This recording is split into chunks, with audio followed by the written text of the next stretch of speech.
गरीब आलू कचौड़ी वाला। सीतापुर का रेलवे स्टेशन हमेशा की तरह यात्रियों की भीड़ और ट्रेन की सीटियों से गूंज रहा था।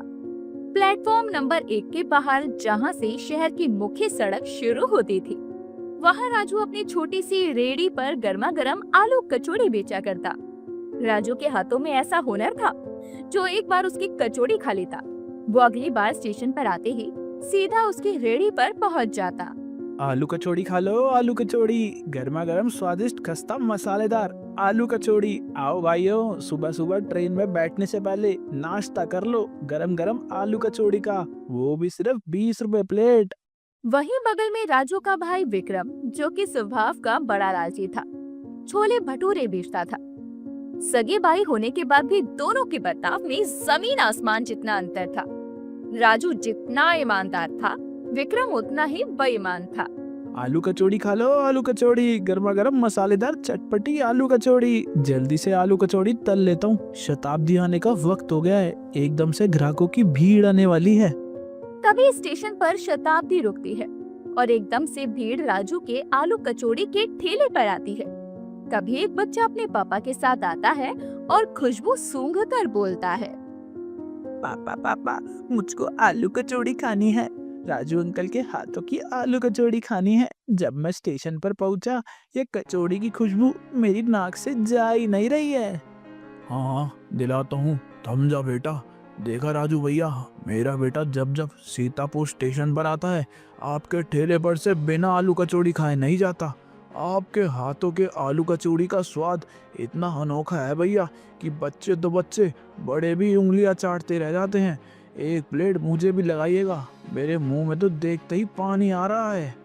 जी जी भैया, अभी लगाता हूँ गर्मा गर्म कचौड़ी, और साथ में ये मेरी खास तीखी चटनी। खाकर मन खुश हो जाएगा आपका। राजू शानदार तरीके से आलू कचौड़ी बनाकर दोनों को परोस देता है। इसके बाद देखते ही देखते और लोगों की भीड़ लग जाती है। उधर विक्रम की दुकान खाली पड़ी थी, वो मक्खियां मार रहा था और अंदर ही अंदर अपने भाई की तरक्की देखकर जल रहा था। देखो तो, सबके सब राजू के हाथों से बने आलू कचौड़ी खाने के लिए कैसे मक्खी की तरह उसकी रेहड़ी पर भिनभिना रहे हैं, और मैं यहाँ मुंह ताक रहा हूँ। इसकी तरक्की मुझसे देख ही नहीं जाती। जलनपन में विक्रम अपने भाई के ठेले के ग्राहकों को तोड़ने के लिए अपने पास बुलाता है। अरे ओ बाबूजी, कहाँ जा रहे हो? इधर आओ। राजू तो बस जल्दबाजी में कचौड़ी तल देता है, अंदर से कच्ची रह जाती होगी, पेट खराब हो जाएगा। आलू कचौड़ी तो रोज खाते हो, आज मेरी रेहड़ी पर छोले भटूरे चक्कर देखो। मजा ना आए तो कहना, पेट ऐसा भरेगा कि पूरे सफर में भूख नहीं लगेगी। और वैसे भी मेरा भाई इतनी जल्दीबाजी में आलू कचौड़ी बनाता है, कहीं कच्चा पक्का रह गया तो पेट पकड़ लेगा। लेकिन मैं बिल्कुल अच्छे से भटूरे तलता हूँ, एकदम काले छोले, वो भी प्याज और चटनी के साथ। स्टेशन के पुराने कुली, जिन्हें सब बाबूजी कहते थे, वहीं खड़े थे। वो सब देख रहे थे। राजू के ठेले पर खड़े सभी ग्राहक भी विक्रम की चतुराई को समझ रहे थे, केवल भोले राजू को छोड़कर। तभी बूढ़ा कुली कहता है, विक्रम बेटा, जुबान पर कड़वाहट रखोगे तो ग्राहक कैसे आएंगे? तेरा भाई तो दिल से खिलाता है, तो उसकी बुराई करके अपना धंधा नहीं चला पाएगा। अरे बाबूजी, कोई बात नहीं, भाई है मेरा, शायद उसे परेशानी हो रही होगी। मैं तो कहता हूँ आप सब लोग विक्रम के पास भी जाया कीजिए, उसका भी घर चलना चाहिए। बेचारे के पास सुबह से कोई ग्राहक नहीं आया। राजू, तू बहुत सीधा है बेटा, इसलिए सबकी भलाई सोचता है, पर याद रख, सांप को दूध पिलाने से वह डसना नहीं छोड़ता। रात को जब दोनों भाई घर पहुँचे तो राजू का चेहरा थकावट के बाद भी चमक रहा था, क्योंकि उसकी सारी कचौड़ियां बिक चुकी थी। लेकिन विक्रम खाली बर्तन लेकर लौटा था। ये देखकर उसकी पत्नी मोहिनी भड़क उठी। फिर वही खाली हाथ, दिन भर स्टेशन पर खड़े होकर क्या घास छीलते हो? वो तुम्हारा भाई नोटों की गड्डियां लेकर आ रहा है और तुम बस बहाने बनाते रहो। अरे तो मैं क्या करूं मोहिनी, मैं भी तो सारा दिन खड़ा था। लोग उसके पास जाते हैं, मेरे पास नहीं। पता नहीं, जैसे ही स्टेशन पे ट्रेन रुकती है, सारे राजू की रेहड़ी पर भीड़ लगा लेते हैं। हाँ, गलती तो मेरी है। अच्छा भला मेरे घर वालों ने मेरी शादी एक डॉक्टर से करनी चाहिए थी। भाग तो मेरे फूटे जो तुमसे प्यार कर बैठी। जिसको कमाने का तौर तरीका नहीं आता। अरे तुम रेलवे स्टेशन पर छोले भटूरे बेचते हो, कोई गली नुक्कड़ पर नहीं जो तुम्हारा काम नहीं चल रहा। देख मोहिनी, मैंने सब कुछ करके देख लिया है। अकेला मैं ही नहीं हूँ जो स्टेशन पर छोले भटूरे बेच रहा है। अरे इतने सारे ठेले वाले हैं वहाँ, सब राजू से परेशान हैं। पता नहीं ऐसा कौन सा अमृत डालता है अपनी आलू कचौड़ी में। क्योंकि वो कोई जादुई मसाला डालता है, हमें उसका राज जानना होगा। अगर हमें वो नुस्खा मिल गया तो फिर रेलवे स्टेशन पर सिर्फ हमारा राज होगा। हमें कुछ चाल चलनी होगी। तू कहना क्या चाहते हो मोहिनी? मैं कुछ समझा नहीं, थोड़ा अच्छे से बता। अजी दीवारों के भी कान होते हैं, कान इधर लाओ बताती हूँ। इधर दोनों पति पत्नी खिचड़ी पका रहे थे। उधर राजू के घर का माहौल अलग था। उसकी पत्नी कावेरी और बच्चे मोंटू और छोटू उसका इंतजार कर रहे थे। माँ पापा आ गए। पापा आज आप मेरे और छोटू के लिए क्या लाए हो? बेटा आज काम बहुत अच्छा था, इसलिए आज सबके लिए मलाई वाला कलाकंद लेके आया हूँ। कावेरी तुम्हें क्या हुआ? तुम मुंह फुला के क्यों बैठी हो? अरे तब से बच्चों को खाना खिलाने की कोशिश कर रही हूँ, ये दोनों आज खाना ही नहीं खा रहे। नहीं माँ, ये आलू गोभी की सब्जी मुझे नहीं खानी है। हमें पिताजी के हाथों की चटपटी खस्ता आलू कचौड़ी खानी है। पिताजी बहुत दिनों से आपके हाथ की कचौड़ी नहीं खाई। हाँ, मुझको भी पिताजी के हाथों की आलू कचौड़ी खानी है। मोटू तुम्हारे पिताजी थक गए हैं, उन्हें रोटी खाने दो। रोज रोज बाहर का खाना अच्छा नहीं होता है। अरे कावेरी, बच्चों का मन है तो मैं अभी 2 मिनट में रसोई में जाकर इनके लिए गर्मा गर्म कचौड़ी छान देता हूँ। बाजार की नहीं, अपने हाथों की खिलाऊंगा। आप बहुत लाड करते हैं इन्हें, पर आपकी यही सादगी और मेहनत है जो हमें आज 2 वक्त की रोटी इज्जत से दे रही है। हाँ कावेरी, मैं इन बच्चों के लिए ही तो इतनी मेहनत करता हूँ। भगवान की दया से हमारे घर की दाल रोटी का गुजारा चल रहा है। हम थोड़े में ही खुश हैं। राजू बड़ी खुशी से अपने परिवार को आलू कचौड़ी बनाकर खिलाता है। इसी तरह खुशी खुशी जिंदगी चल रही थी। एक दिन जब राजू रेलवे स्टेशन पर आलू कचौड़ी बना रहा था, तो विक्रम ने राजू के साथ बहुत मीठा व्यवहार किया और मौका पाकर विक्रम ने राजू से पूछ ही लिया। और राजू भैया, ठीक चल रहा है धंधा? समझ नहीं आता कि स्टेशन पर ट्रेन रुकती नहीं, ग्राहक कूद कूद कर तुम्हारे इस आलू कचौड़ी के ठेले पर लाइन लगा लेते हैं। कमाई तो बहुत तगड़ी हो जाती होगी। और भाभी को कार कब दिला रहे हो? हाँ भाई विक्रम, भगवान की दया है ये सब तो, और पिताजी ने जो सिखाया था वो ही है। अच्छी खासी कमाई हो जा रही है, घर परिवार का पालन पोषण तो हो ही जाता है। देखो तो कितना भोला बन रहा है। मुझे किसी भी तरह इसके आलू कचौड़ी के स्वाद का राज जानना होगा।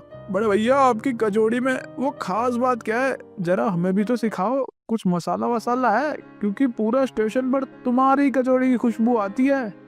अरे भाई, इसमें कोई राज या कोई मसाला नहीं है। बस मैं साबुत धनिया, सौंफ पर सूखी लाल मिर्च को खुद कूटता हूँ, और सबसे बड़ी बात, मैं कचौड़ी को धीमी आंच पर तलकर खस्ता बनाता हूँ। अगली रात जब राजू का परिवार सो रहा था, विक्रम और मोहिनी ने चुपके से राजू के घर में रखे हुए खास मसालों के डब्बे और उसकी लोहे की बड़ी कढ़ाई चुरा ली। जो उसने सारे पैसे जोड़े थे वो भी चुरा लिए। अगले दिन से उन्होंने रेलवे स्टेशन पर राजू की स्वाद वाली कचौड़ी के नाम से अपनी दुकान शुरू कर दी। राजू जब सुबह उठा और उसने अपनी चीजें और पैसे गायब देखे तो वो टूट गया। उसके पास नए बर्तन खरीदने के भी पैसे नहीं थे। घर में दाने दाने की किल्लत हो गई। माँ, बहुत भूख लगी है, पेट में चूहे दौड़ रहे हैं। रूखी सूखी रोटी ही दे दो, बहुत भूख लगी है। हाँ माँ, कुछ भी खिला दो, खा लेंगे हम दोनों। अपने बच्चों की ऐसी हालत देखकर राजू की आंखें डबडबा जाती है। राजू अपनी लाचारी पर रोने लगता है। हे भगवान, मेरे सगे भाई ने मेरे साथ ऐसा छल किया। अब मैं अपने बच्चों को क्या खिलाऊंगा?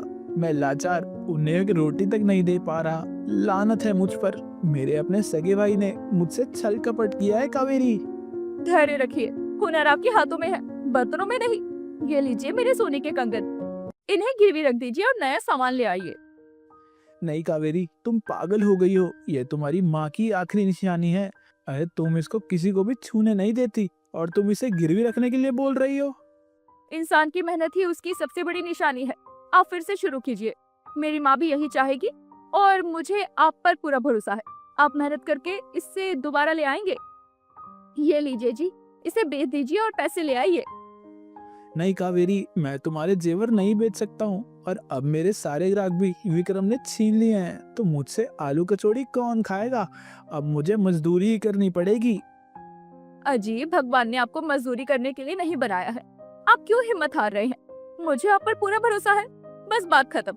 आप अपनी मेहनत के दम पर फिर से अपनी पहचान बना लेंगे, और दोनों लालची पति पत्नी को सबक भी तो आपको ही सिखाना है। राजू ने झुमके गिरवी रखे। इसके बाद उसने अपनी पुरानी साइकिल को ही अपनी दुकान बना लिया। उसने साइकिल के पीछे एक लकड़ी का पट्टा लगाया और उस पर कचौड़ी का सामान रखा। अब वो सिर्फ स्टेशन के एक कोने में नहीं खड़ा रहता था, बल्कि साइकिल लेकर स्टेशन के आसपास की गलियों और प्लेटफॉर्म के बाहर फेरी लगाने लगा। आलू कचौड़ी खा लो, आलू कचौड़ी, साइकिल वाली आलू कचौड़ी। तभी गरीब आलू कचौड़ी वाले की आवाज सुनते ही वही बच्चा दौड़ा दौड़ा आता है। पापा पापा देखो, आलू कचौड़ी वाले राजू अंकल आ गए। कितने दिनों बाद राजू अंकल दिखे हैं, मुझको आलू कचौड़ी दिला दो ना। हाँ हाँ बेटा, दिलाता हूँ। राजू की कचौड़ी खाने का तो मेरा भी बड़ा मन था। भैया 2 प्लेट आलू कचौड़ी लगा दो, और अपनी स्पेशल तीखी चटनी जरूर डाल देना। भैया वैसे आपने तो एकदम से रेडी लगाना ही बंद कर दिया, बड़े दिन बाद दिखाई दियो। राजू अपने भाई की बदनामी नहीं फैलाना चाहता था, इसलिए वो बात को टाल देता है। धीरे धीरे लोगों को पता चला कि असली स्वाद तो उसी साइकिल वाले राजू के पास है। विक्रम के पास जो मसाले थे वो खत्म हो गए। उसे वैसे मसाले दोबारा बनाने नहीं आए। साथ ही उसके मन में लालच था, इसलिए फिर से उसने घटिया तेल इस्तेमाल करना शुरू कर दिया। नतीजा ये हुआ कि विक्रम की कचौड़ी खाकर कई यात्री बीमार पड़ गए। एक दिन स्टेशन पर भारी हंगामा हुआ। ओ भाई, तेरी कचौड़ी खाकर मेरा पूरा परिवार बीमार पड़ गया। तू जहर बेच रहा है क्या कचौड़ी में? हमने तो पहले ही कहा था, असली स्वाद ईमानदारी में होता है, चोरी के मसालों में नहीं। हाँ काका, तुम ठीक बोलते हो। ना जाने ये विक्रम कैसे किस्म के गंदे मसाले डालकर आलू कचौड़ी बनाता है कि मेरा बेटा पतला दुबला हो गया। इन दोनों का मुंह काला करके गधे पर बिठाकर पूरे स्टेशन की सैर करवानी चाहिए। अरे नहीं नहीं, रुक जाइए। आप सब माफ कर दीजिए इन्हें, ऐसा मत कीजिए। तुम दोनों को कोई माफी नहीं मिलेगी। खबरदार, जो आज के बाद इस स्टेशन पर आलू कचौड़ी बेचते दिखे तो तुम्हारा ठेला नहीं बचेगा। दूसरी ओर राजू की साइकिल वाली कचौड़ी इतनी मशहूर हो गई कि उसे स्टेशन के पास ही पक्की दुकान मिल गई। उसके मेहनत और कावेरी के त्याग ने रंग दिखाया, जिसे वो अपने परिवार के रहने के लिए एक पक्का मकान भी बनवा लेते हैं और खुशी खुशी रहने लगते हैं।